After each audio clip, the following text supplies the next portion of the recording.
Election set for June 12th. Government wants to tackle money laundering, and Exxon head asks for more public interest.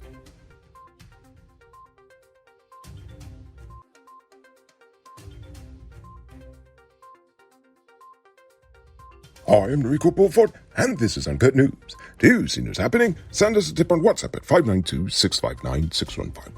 The Minister of Local Government has appointed Monday, the 12th of June 2023, as the date for the conduct of local government elections. GCOM has set a deadline of the 1st of March for political parties, groups, and individuals to submit their symbols for the elections, and has warned that any list of candidates submitted without pre-approved symbol will be deemed ineligible to contest the elections.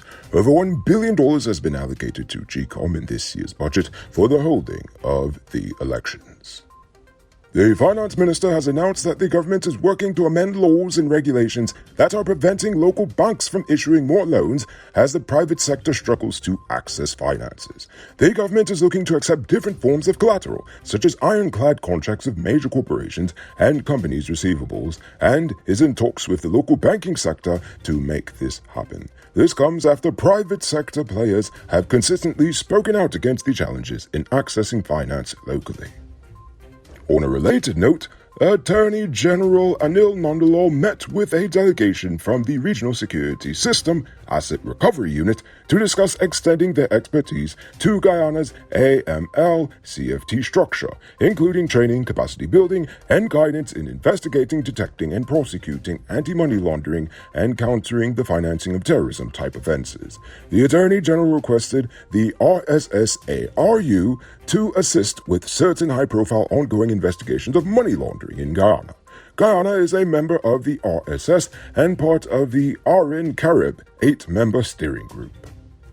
The Chedi Jagan International Airport has loaned a baggage scanner to the Eugene F. Correa International Airport at Ogo, which is now operational, and the airport has also received assistance from the Embassy of China in Guyana to repair its own scanner.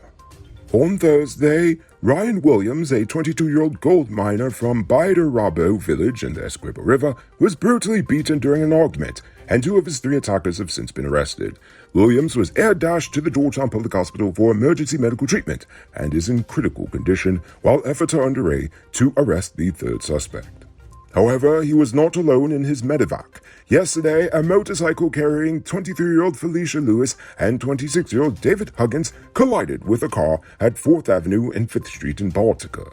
Lewis was killed in the accident, while Huggins was air-dashed to the city and is currently in a critical condition at the Georgetown Public Hospital. The driver of the vehicle, 66-year-old Brian Pearson, was breathalyzed and found to be sober at the time. Nevertheless, he is currently in police custody. Now it's time to tell you about Best Buy's Car of the Week. Currently on sale is this 2017 Audi Q3. It's the new model, and it comes with Bluetooth, mug rims, new tires, TV, CD, stereo, fog lamp, spot camera, and much, much more. Buy cars for $6 million. Or pay as low as $1.2 million down, with around $116,000 monthly for 5 years, and it is yours. Call or WhatsApp 662-0844 for more info. Visit the showrooms at Lot 171 Peter Street, Queenstown, or Lot 2 Lama Street, and Southern America sent you for this sweet deal. Tired of waiting on hold, tracking down a delivery driver, or carrying cash for your food orders? GT Eat is here to make your life easier. Guyana's first cashless food ordering and delivery app. Choose from Georgetown's top restaurants, pay securely with your card, and get your food delivered right to your doorstep. With the convenience of being able to order from your phone and the added feature of tracking your order, GT Eats is the ultimate solution for all your food needs. Download the app on Apple and Android stores and start ordering the easy way today. It's February, so how about you do something special for your first love, your truck?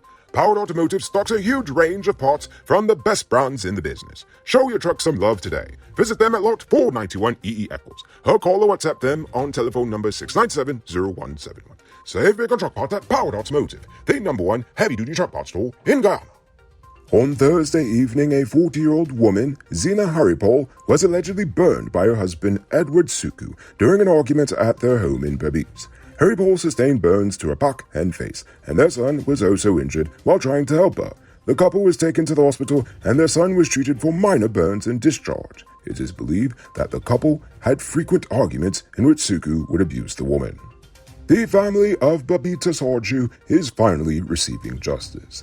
Anand Narain and Darrell Ponton were today sentenced to 22.5 and 18.5 years in jail respectively for the murder of Narain's wife Babita Sarju in 2010. The jury returned 2 guilty verdicts after the men admitted to the crime in January of this year. The judge took into consideration the premeditated nature of the crime and the fact that it was committed in the presence of Narain's son. Now for today's oil update. Alistair Rutledge, the president of ExxonMobil Guyana, has called for more Guyanese participation in public meetings to discuss environmental impact assessments for major projects. 8 in-person meetings will be held between February the 20th and March 1st, 2023, and the field development plan is also being reviewed by the Ministry of Natural Resources. Uraru, Exxon's 5th project with an estimated development cost of US $12.7 billion, is hopeful for approval within the quarter. And in other oil and gas news, Guyana has significant natural gas reserves, estimated at 17 trillion cubic feet, which is a quarter of the 11 billion oil equivalent barrels discovered by ExxonMobil. ExxonMobil is looking closely at the potential for gas development offshore, and Guyana's exports could replace 4% of all Russian gas that went to Europe in 2021.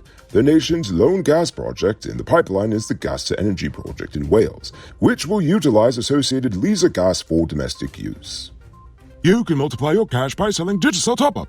This is a legit way you can earn some extra money at your business or to supplement your current hustle. Become a top-up vendor quick and easy by linking with Cellular Plus. Call them on telephone number 685-3109 for more info. Robbery season might be over, but the streets are still mean. That's why you need to get security for your home or business with Sheriff Security. Sheriff Security has well-trained guards, armed and unarmed patrol, Marine Patrol, K-9 services. They speed even our drones. Why? Because your security is their highest priority. You've seen the rest. Now hire the best. Hire Sheriff Security Service today. Now for our Uncut News Viewers Poll Question of the Day. Every day we pose a question about current events in Ghana, the region, the diaspora, and how you fear it relates to us. Last night I asked, how can the government improve education? But before we get to that, I'm proud to announce our latest addition to the Noble Army, Richard Singh, who is supporting us at the reporter level, the highest level of monthly support we've received so far. I appreciate it. And a special thank you to David Griffith, Dion Nascimento, Project Zero, and Dimitri V. I appreciate you all. Honestly, I really do, because this is why I do it. And if you're watching at home and you'd like to support our movement, just hit the link in the video description. Guy Bryan says the government can improve education by simply making it free from nursery to tertiary, just like how the late, great LFS Burnham had done. Indeed. And I know the government is working on making UG free, so let's hold them to that promise. Dimitri V says to improve the education system, they need to make better schools and improve the current ones, as most are in an abysmal state. Upgrade the textbooks they're using in primary and secondary school to be up to the standards of the time. Better technology in schools with free internet to help facilitate learning. I don't know if the school system currently has this, but they can either add on to it or improve the clubs in the school, so that way children are encouraged to do extracurricular activities, start language classes in primary school, and continue all the way to college. Kramer Technical Schools, so that way more who don't feel like going to college have an alternate route in their career development. Put more money into the budget, so that way school supplies are paid for by the government and not by the teachers. And also they need to pay the teachers so that you give them an incentive to teach. Maybe in the future at another university to help with the rising number of students in the future. I mean, honestly, I think you really broke it down perfectly. Like, all of those factors are seriously what's wrong with this nation's... You know, I really hope the Ministry of Education's watching this, because, I mean, that's literally all we have to do. And finally, Mark Watson says, by paying the teachers a proper salary with proper health insurance, not NIS, this should go for all public servants. I agree. Now for tonight's question. This one might be a little controversial, but nevertheless I'll ask. What are some of the main impediments from national unity occurring in Guyana? I want you to think about that question. Tell us in the comments below. If your response is good enough, we just might feature it in our next episode. Anyway, that's all the time we have for tonight, and check us out on Monday for another. Until then, I'm Rico Bulford saying, have a great weekend. And as always, don't drink and drive. We'll end up on Monday's episode the hard way. Ha-ha! Good night, folks.